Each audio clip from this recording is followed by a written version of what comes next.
We're talking NASCAR on Proline TV. Thanks for tuning in as this man is back. CJ Radoon, fresh off his long vacation of missing one show. So, but he did miss two races, even though, of course, he saw them. He just happened to see them. Did you watch both races in England? Unfortunately, NASCAR isn't exactly top of the dial in England. I did get to see Formula One, which we'll be talking about. Of course. Get ready for Japan. But NASCAR, unfortunately, I only got to see the highlights when I got back stateside. Well, interesting enough, Homestead really wasn't as exciting as we thought it was going to be. And I don't know if it had to do with being on the different calendar. It wasn't a playoff race. There's other, I tend to think that must have something to do with it because Las Vegas sure was exciting. I mean, that was clearly the best race of the year. I'm a little bit surprised it wasn't as exciting as it was at Homestead. But I mean, is that your take that maybe it was just a different time of year? Yeah, I think so. There's definitely a difference in the track when you come, late summer versus spring. So that certainly had something to do with it. Not being a playoff race, exactly as you said, not going to be, tensions aren't going to be exactly as high as they have been. The other aspect of it is you just can't have a complete banger of a race every single time you go out. So Miami has been so good the past couple of years that we're bound to have more of a mediocre type of race. So I don't necessarily think that we're never going to see great Miami racing. Oh, again. yeah. Maybe more the circumstances of, changing its spot in the calendar. And then maybe it'll come back as we move on here in the future seasons. Well, look, you still have two picks we'd much rather have than Phoenix, and that is Las Vegas now is in the picture. And what's wrong with having a championship race in Las Vegas? So you got Las Vegas, you've got Miami. I mean, come on, Phoenix. So come on, please wisen up, will you? I don't want to see it on that calendar whenever they make that decision. This year, fine. 2026, they better make sure that changes. They've got a lot of other problems they're dealing with, and they could really use some good PR. So, I know a lot of the stories this week, of course, is centering around what happened in the Xfinity Series at Martinsville. That was a shit show. I don't know. What are you taking? Do you just take that as an experience, or why do you think it was that just the track, the way the track is? It just doesn't work when you're dealing with inexperienced drivers, specifically the Martinsville incidents with Xfinity. Yep. Yeah, I think that's it. I think we just saw a lot of really number one, poor decision making. Younger drivers acting out, and then also just poor driving standards in general. And I think that when you're in that close of quarters and you've got the ability to go back and bounce off of people, I think it just got out of hand. And I think Denny Hamlin's exactly right after the weekend when he came out and said that NASCAR has got to really stamp down on it. And NASCAR has. They've come out with some penalties as a result of that. But I think they really need to get those drivers to understand what driving standards are expected of. And you can't just go bulldozing your way through and crashing everybody like you did. And the expectations are in the future that you're going to pay a penalty for doing so, not just due to the damage of your car, but due to ongoing penalties that may come from NASCAR. So I think it's really circumstances of the fact that it's a short track and the way that you can race at that track. In addition, with NASCAR just needing to crack the whip a little bit on the expectations of drivers. I just realized I forgot my trusty Ryan Blaney. Uh-oh.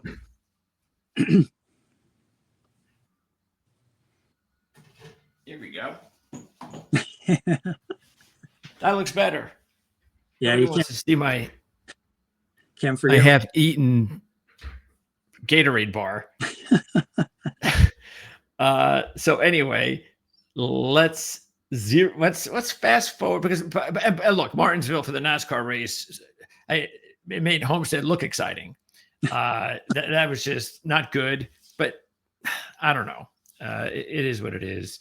Hamlin had a really good car. And it was interesting because when we previewed the race last week, by the way, we did tell you right here on this show that we both Kevin Rogers, who sat in for CJ last week, we both liked Hamlin, and we had our picks. I gave Kevin the first pick, and he took Denny Hamlin, so it was great. He wins the race, and we had talked about how Hamlin and Elliott, even though they hadn't won there recently, Hamlin had won there in a while, but he had a lot of wins. It was more of the fact that they had led a lot of laps at that racetrack, and they did it again.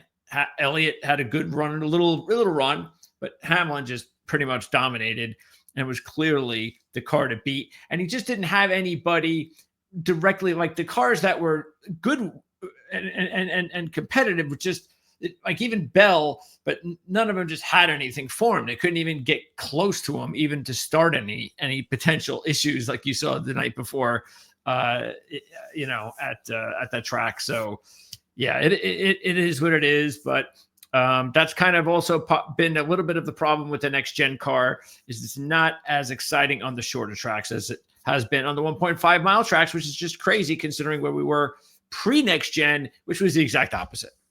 Absolutely correct. Yep. Martinsville for me was a complete snoozer.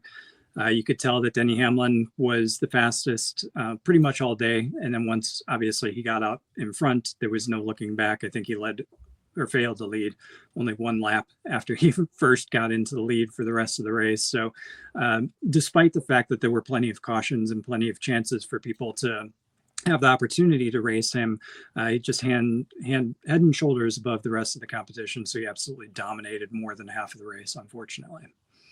Comments from last week. Matter of fact, Brett Braxton, 1052, one of our viewers, had said after our show last week before the race, Hamlin gets it done this week! Exclamation point. So Brett Braxton, 100% correct. Good one there. S. Cole 4519. I had a small play on Bubba at 25-1 and Busher at 40-1. And then asked who else would be potential drivers to add. My opinion. Came back and I went over a few things, and he said he's talking about Blaney because Blaney was able to get 7-1 on Blaney. He said on I don't know which service it was, but on my sports book he was still the favorite, which was crazy. He was like 5-1, and it is interesting because Ryan Blaney is starting to get a lot of respect now this season. I don't know if you've noticed, CJ. It's like every week he's now like a favorite, and we understand why he was being looked that way these last couple of weeks. But when you start the race in the 30s and your practice runs aren't much better, I don't know why you're still the favorite. It's like, come on. I mean, he still had a pretty good result. I'm sure he'll take the 11th after the way Saturday went. Anyway, so S. Cole 4519 also said he had a couple other things like a Blaney win, a Hamlin top 5, a Bubba top 10, which, by the way, happened. Hamlin won. Bubba also finished in the top 10. The top 10 odds, I don't know. He says top 10 odds and Bubba was 24-1, but I don't think that's the case. It's probably 240. That's more than likely, but I don't know. If the 24-1, let me know what sportsbook that is, and I'll go play in there. Andy Gabb 1749. Trackhouse are all at sea. SVG needs a better car and a competent crew chief that listens. SVG is better than this. What do you think about Andy Gabb 1749's comments on Trackhouse? Well, considering Van Gisbergen qualified 33rd and finished 34th, I'm not sure that I could argue too much with that comment. Chastain, though, all the way up, qualified 17th all the way up to 6th. So Chastain, obviously more experience with this team and more experience in this series, is able to probably get a little bit more out of the car. I do think SVG is an exceptional race car driver, and I do think he'll figure it out.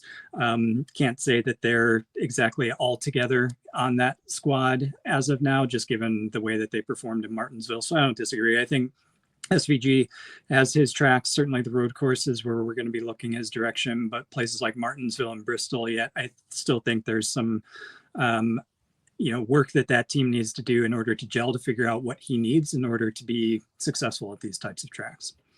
Okay, let's take a look at what's going on this week as far as the race activity in the Cup Series. We're going to pop up the odds for the Goodyear 400.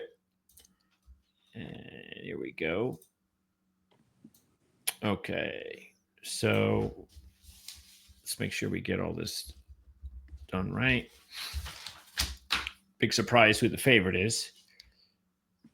And here's the thing that I was talking about, though. Let's stop it here.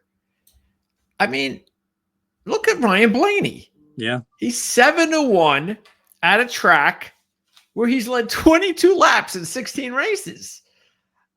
Hey, good. Finally, he's getting respect. He deserves it. But even me as a fan, I mean, I don't want to see this. I want to be able to bet on him and make some money. Yeah. I can't bet him like last week. I told everybody I can't bet him at those odds, especially after qualifying. I just can't do it. And here it is again. I don't know. I don't see any reason to take Ryan Blaney at 7-1. I mean, especially when you take a look at the fact that Hamlin has 4 wins at the track and he's the same odds. Reddick, meanwhile, has 4 top 10s, 3 top 5s, and 2 runner-ups in his last 6 races. Of course, that's all next gen. And matter of fact, last year he was on the pole and led 174 laps and might have had the best car if he didn't get into that brush up with Buescher, wind up knocking them both out, and then Keselowski was able to win. Larson, of course, is always going to be the favorite, and I can see why. I mean, he's on a roll. He's got 4 straight top 10s, and he had led 263 laps in September, finishing 4th, I believe, in that race. And 2 years ago, won 2023, leading 55 laps from the 18th position. And we're going to get into course trends in just a second. But yeah, I mean, I don't know. What do you think about all this Ryan Blaney stuff? This week doesn't make too much sense to me. Agreed, especially when you compare him with a Reddick, a Larson, as well as a Hamlin. I think he's just getting the respect, like you said, that he finally deserves. So maybe our free ride is over of consistently getting him at a discount, because he's always been at a discount up until this point. It's interesting, though, also with 2 engine failures, as well as the terrible qualifying at Martinsville, that you'd still put him up here. Not to say that he can't go out and win, but when you're looking at the odds, when you can get somebody like a Reddick that at 0.5 difference there that you got on the screen, Reddick I would take all day, just based on the amount of laps he's spent out front, how good he's been at that track. And like you said, he could have won if hadn't had the run on with Buescher. Kyle Larson, absolutely extremely good, leads a bunch of laps at the track. So 263, 156, 284, 124. So many times has he led in the triple digits in terms of laps led, usually qualifies inside the top 10, if not the top 5. Those 2 guys are my favorites this week, Larson and Reddick. Reddick certainly gets the nod because of the better odds. I would discount just on the fact, again, that while we saw Christopher Bell win back-to-back races, I'm not so sure that Denny Hamlin can do it. It's still difficult to do. Denny Hamlin, I think, as I reflected on his dominant performance in Martinsville, I wonder how much of that is him as he gets older in his career. Just has his sweet spot on the short tracks and maybe losing a little bit of an edge on some of the faster ovals. So I just question whether or not he can get it done on a different kind of track. If we were going to Richmond next week, I probably, and we had these same odds, I probably would take Hamlin. But since we're going to Darlington, a little bit faster, a little bit different in comparison, I'm still going to sit on him. Yeah. And here's the other thing that's crazy about Blaney last year. Okay. He only ran 132 of 660 possible laps. That's it. Because he had a crash after 2 laps in September and only ran 129 in the spring with an issue. I'm not sure what the issue was, but all right. Speaking of Darlington, okay, so like you said, a little bit bigger, 1.3 mile. We have seen boring races here as well, so we're definitely hoping it won't be 2 for 2. Uh, do you think it's any better now regarding because this track not too long ago, and I don't recall whether or not this is still the case, but where, if you get off a pit road, you better get the right position, because if you're, I think, what is it? I think if you're on the high line, if you choose the high line, you have a major advantage. And the chances are that's it. You're done. It's all about who gets off the pits. It's, who gets the edge. Is that still the case? 100%. There are two things that really make the difference at Darlington. Number one is, like you said, being able to get that high line. So track position, first and foremost. Second, after that's going to be fresh tires. So you can take the low line if you've got better tires than the people on the outside. However, if you take that gamble and you're on the inside, you better get past them quickly, because if you continue to stay on the low side trying to get past them and it takes you a long time, you're going to take too much life out of your tire and you're going to lose that grip advantage very quickly. So I say track position, number one, you want to be on the outside and you want to be toward the front, but you will see in this race a significant time difference in terms of the laps of those with fresh tires versus old tires.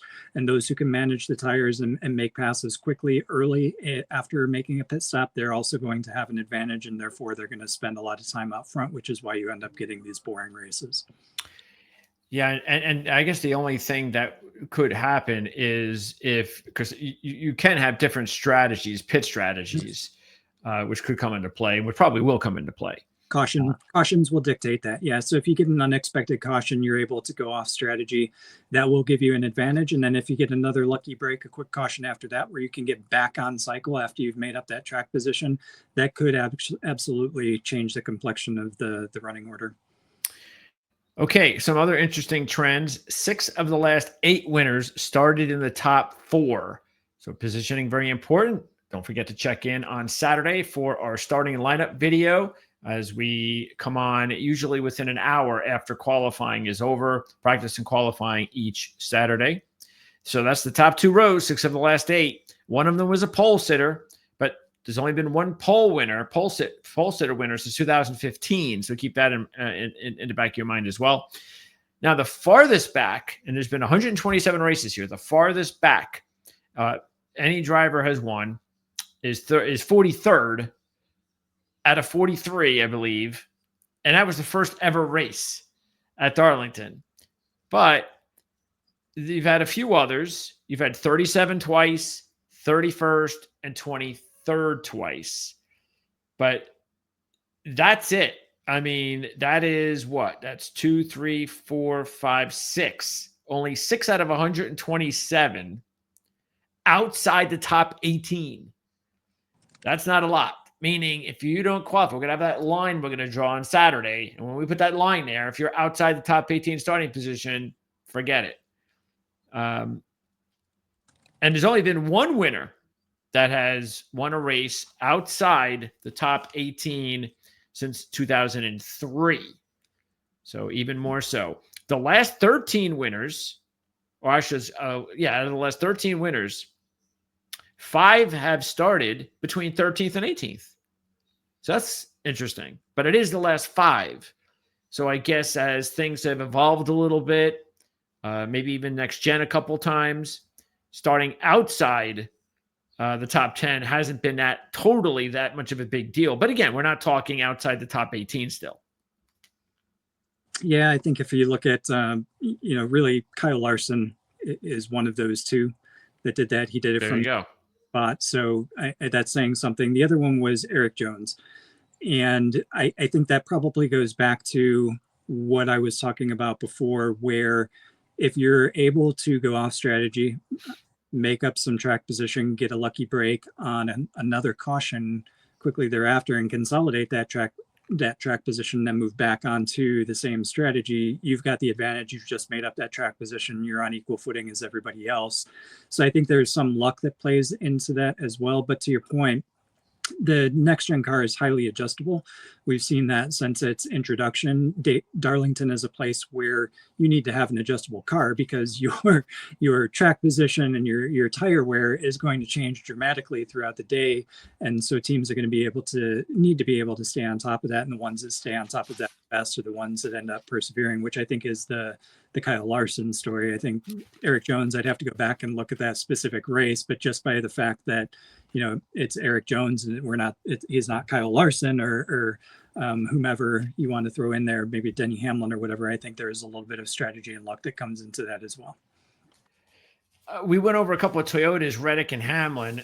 Keep this in mind. Toyota has not won over the last 6 races, which happens to be the next gen.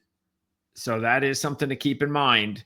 It's been 3 Chevys and 3 Fords next gen at Darlington. All right. Let's take a look at the rest of the field. And we have Byron and Bell are still getting pretty good odds. What are you laughing about? I'm laughing. It's so predictable. Yeah. Yeah. Okay. Byron and Bell are next. I'm surprised actually they're not equal, to be honest with you, but I would have probably put Bell ahead of Byron, but it's like Groundhog Day. You can just go down the list, and Logano after that, and then Briscoe after that, and then Wallace after that. It's like every single week. Yeah, Byron does have a win here. That was a couple of years ago, but he only led 7 laps. So he's only led 88 laps in 13 career races. Bell, meanwhile, has never won. Right. But he's got 3 wins and a runner-up this year. And he's on a hot streak, exactly like you said. Like, why wouldn't you put Bell ahead of Byron here at this point? He's got 40 laps led from pole in 2023 in the fall race, 2 top. And why is he not ahead of Blaney? Agreed. Like, again, these odds are so highly predictable at this point. You can just carbon copy them from week to week. So, look, unless you want to discount Toyota drivers because of that trend, but, Bell definitely should be getting better odds than Blaney, so try to take advantage of that. Yet, and this goes back to the NASCAR rules, Bell has got, 6 races? Bell has 3 wins and a runner-up, and he's in 4th place. Yes, that is also true. I mean, that's just ridiculous. That's just that. Come on, that's wrong. All right, so there you got Logano, Briscoe, and Wallace. And Logano only has 1 win here. He led from the pole, 107 laps in his 2022 win. Hasn't led a lap in his last 4 races, and his last week. And I believe he was my top pick last week, or one of my top 2. Yeah, I think it was my top pick. And he had the incident, so that screwed him up. Not his fault. But he ended up finishing 8th, and it was his first top 10 of the season, which is interesting. But you're getting 15-1, and you're also getting 15-1 with Briscoe, who I like. Again, he's with the Toyota, and it's interesting. I really kind of like Reddick and Briscoe, and they're both with Toyotas. But Briscoe's got a win last year. I know, of course, he's with a different car, but I'm pretty sure in this race last year, Truex was the co-favorite when we were doing our show last year. So I don't think that's going to be an issue. And Briscoe was 300-1 in the spring race last year. 300-1. How things have changed. He wins the race in September. In a Ford. What's that? In a Ford. He only led 29 laps, and it was the only time he ever qualified in the top 10. So that is something that may be an issue or something to keep in mind when we talk on Saturday. And in the Xfinity Series, he does have a win here. So he's had a win in both series, which again is the reason why a 1st and 5th last year, a reason why even though he's going with a different car and it's a Toyota, and it might be an issue, I still think it's good because he's only 15. I mean, getting a good number at 15-1. And Wallace, another Toyota, is 16-1. That's a little bit lower than we've seen Wallace lately, but it makes sense. In his 7 pre-next gen races, his average was 23.8. In his 6 next gen, his average is 11.8. That is a big jump. He's finished in 3rd the last 2 weeks.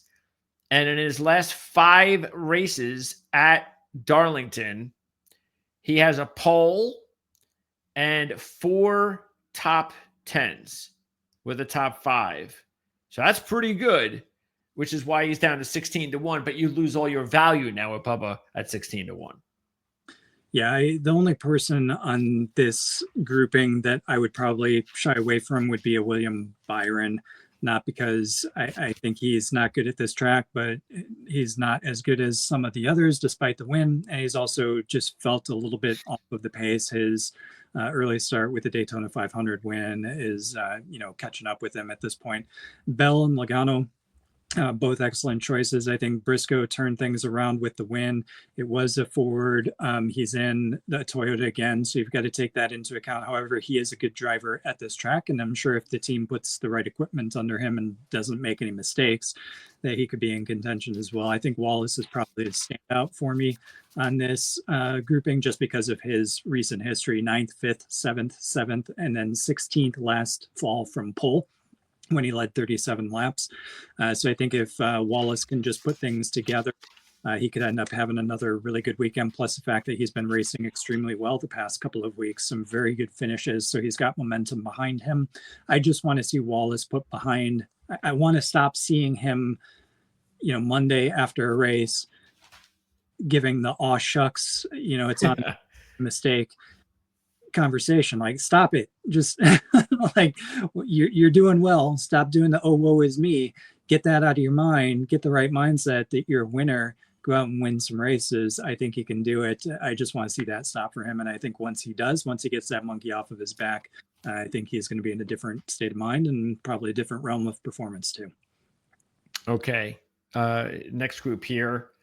Let's see. Chastain, I think he might be interesting because he's starting to come on now. 2 of his last 3 results have been pretty solid. He's got 3 top 5s in his career at this track, and he has 2 5th-place finishes in his last 4 races. Another one of his results in his last 4 is 11th, and another was a crash, but he led 93 laps that race. So he's really been pretty solid here over the last couple of years, and you're getting 18-1. So I think Chastain is interesting. Kyle is still going through, another one of this. I don't know what's going on there. It just hasn't been working out with RCR, and you felt that maybe there's some changes so far this year, but the last few races, it's like back to last year again. He has 1 win here. That's it in 26 races. Hasn't led a lap with RCR in the last 4, even though he has some good results over the last 4 with RCR, including a runner-up. Elliott, I think, is a good play at 18-1. He's never won here. He hasn't led a lap in 8 races here, but if you look at pre-next gen, his average was 18.6. Next gen, his average is 12.5, and that includes a DVP 36th in the fall of 22. So if you take that out, he's got a 7.8 average in 5 races that he's finished. And he's got 4 top 10s in his last 5 on the year. And he's 18-1. So I like Elliott because of the number. Buescher and Keselowski are next. And as I mentioned, Buescher was in that issue with Reddick last year in this race. Otherwise, he had a nice run. He was in 3rd place. That's the starting position. He led 21 laps, but then after the 3-race duel with Keselowski and Reddick and Buescher went to get new tires, and Keselowski won. And it's interesting because in the last 4 races, that was his worst result. The other 3 results are all top 10s, and you're getting 22-1. Keselowski is the defending champ at 28-1, but a lot of that has to do with the fact that he's just been awful, and he's 30th in points. So that's not good. And I can't see, even at 28-1, I'm having a hard time taking Keselowski. I'm not going to take him because I predicted him not to make the playoffs, which means he's not going to win a race. So why would I take him? But I think Buescher, Chastain, and Elliott are pretty good long shots. Elliott and Buescher are the 2 that rise to the top of this grouping for me. Like, everything you said about Elliott is absolutely true. And He's had some top fives, top tens, even with the older car, but they become much more consistent with the new car. Third, eighth, 12th, and 11th in his last four Darlington starts. And by the way, that 12th place finish, which is the lowest of the four, he started 31st. And he started 20th when he finished 11th last fall. So it really doesn't matter necessarily where he qualifies. But if he qualifies closer to the front, I think he's going to end up with a significantly better day. So watch him on qualifying. I would give, for that reason, the edge today, Wednesday, to Buescher. Buescher's been very fast, very consistent, and minor things or random things, maybe is the better descriptor, have kept him away from success at this track. He's been quite good at this circuit. 10th, 3rd, 30th, and 6th. I think it's just a matter of time before he gets that breakthrough with a fault-free run, whether that's of his doing or somebody else's running into him. I think Buescher, for that reason, here on Wednesday, I would give him the nod over Elliott. And then depending on where Elliott qualifies, obviously the odds will change if he qualifies up front. But I think if he qualifies a little bit better than he has the past two races, I think he could be in store for a really good day as well. So what do you... What's holding back Elliott right now, do you think? Why do you think he's not getting any respect? Is it justified? So in terms of the odds, I know he's not leading laps, and that's a big part of it. He's top, isn't he third in points? Elliott has 227, which puts him 3rd in points by 3 points over Christopher Bell. He's ahead of Christopher Bell in points, and he's 18-1. Yeah. Anyway, so but is that the reason? Yeah, not making headlines. So obviously, I think if he were out there leading laps, Kyle Larson, for whatever reason, cannot lead laps. He can crash every single week and still be your favorite. Yeah. I think we've got to see Elliott out front leading laps before he gets the same kind of respect in the odds. And I do think that this is a little bit disrespectful at this track this week for Chase Elliott. Number one, considering he's been really consistent this year, and it seems like a step forward from where he was the past couple of years. But then number two, his record at Darlington is not bad. It's just been poor qualifying. If he can clean up his act in qualifying, I think he's going to have a much better day. Okay, well, that's something as well that we will keep an eye on, is better qualifying, and we'll talk about that on Saturday. Okay. Other than that, though, there's nothing else. There's nothing that nothing behind the scenes or you've heard about, or anything like there's some friction or something, or no, Elliott's off. No, I think he's been quiet for the past couple of years. Like he only had one race win last season. I think we're used to seeing 2 or 3. And since that's not coming, and it's been multiple years on the trot now, obviously he had some suspensions and injury issues that have forced that. But I think just because of that, his name's not been top of everyone's mind. Let's see what his future is. Still pretty decent at 9-1. Yeah, that's good. He's getting respect there. Yeah. Christopher Bell is the favorite with Larson. That's not a surprise. Blaney's where he should be, I guess. Okay. I still think, taking a look at these long shots here, Briscoe could be good at 30. I still think you can't rule Kyle Busch, because if they just figure it out. Oh, yeah.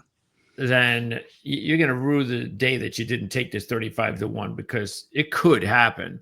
And then Bowman, I still don't believe why he's 35-1. And even Buescher's a pretty good 40-1. What is Logano at after just scoring his first top 10 of the season? 12. Dropped to 12. Okay. Okay. So now let's keep it rolling here. We're right around the long shots. Okay, speaking of Bowman, and he's in his typical 30-1 spot every week. And now he qualified well last week, but did not have a good race. So that happens. But in his last 2 spring races at Darlington have actually been as good as he's been here, both top 10s. So keep that in mind. He has only one top 5, though. And he's only led 1 lap in his last 9 races, which is not good. At Darlington. Berry there, you see him. He does have a 3rd in 3 cup races, and he's never qualified in the top 10. So another driver to keep an eye on, depending on where he qualifies. Cindric, Gibbs, and Gregson.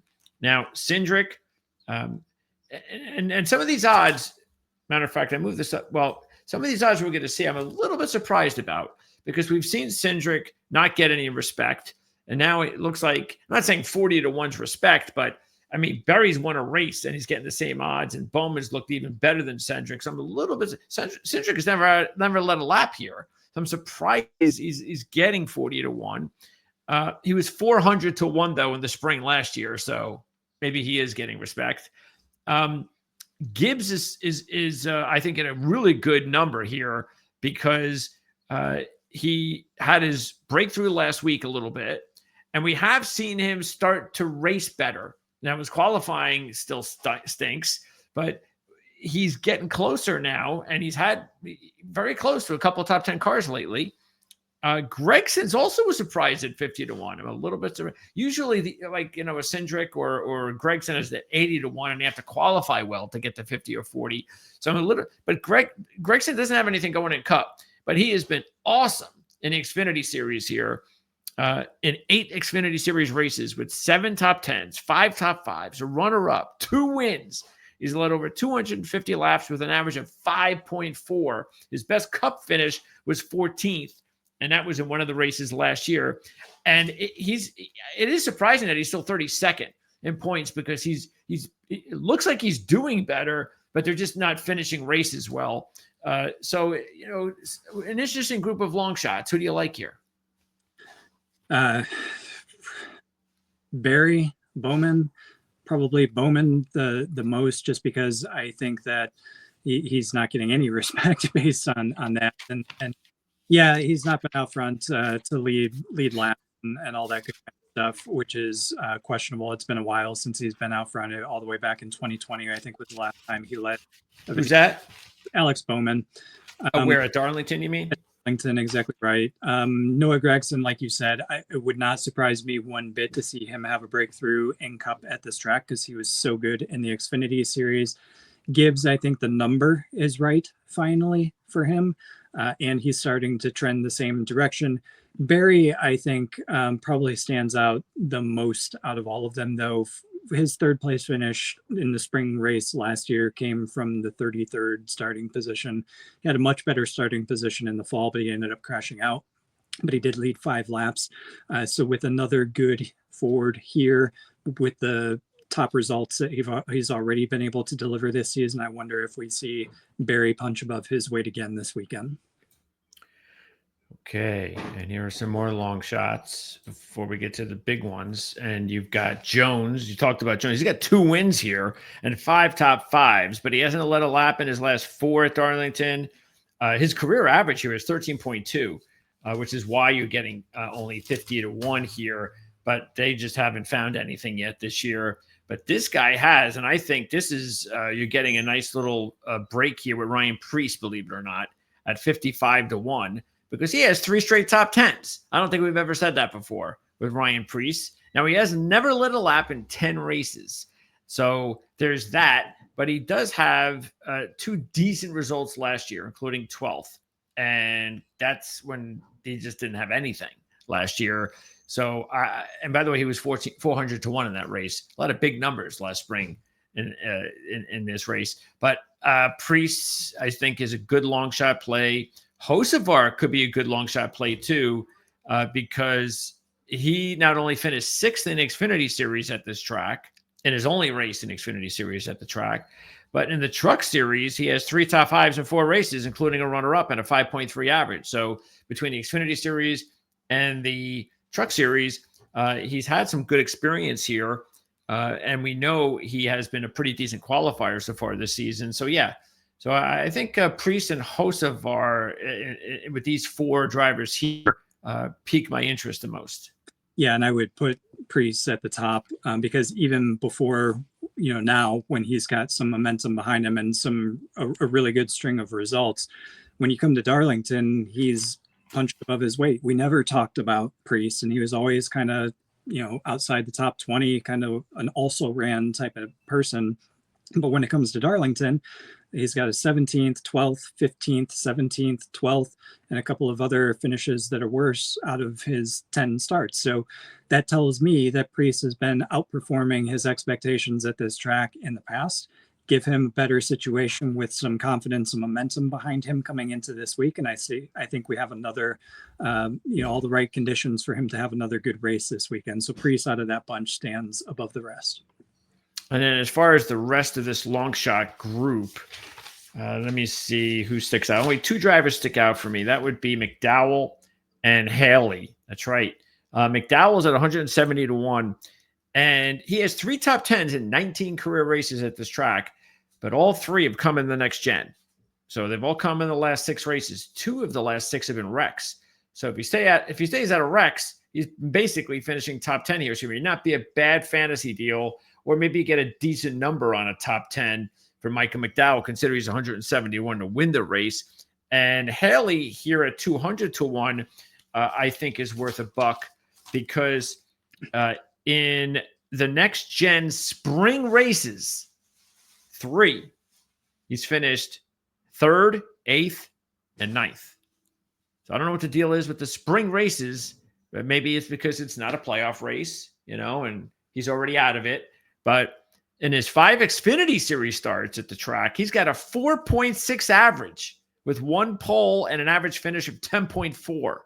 So I think Haley, we don't pick Haley very often, but I think he's worth a buck this week. Do you like any of these long shots? Yeah, Haley, for the exact same reasons you said. The spring races, he's just got it going on, and it doesn't matter where he starts either. So those 3 top 10s, one of them being a top 5, he started 29th, 22nd, and 28th.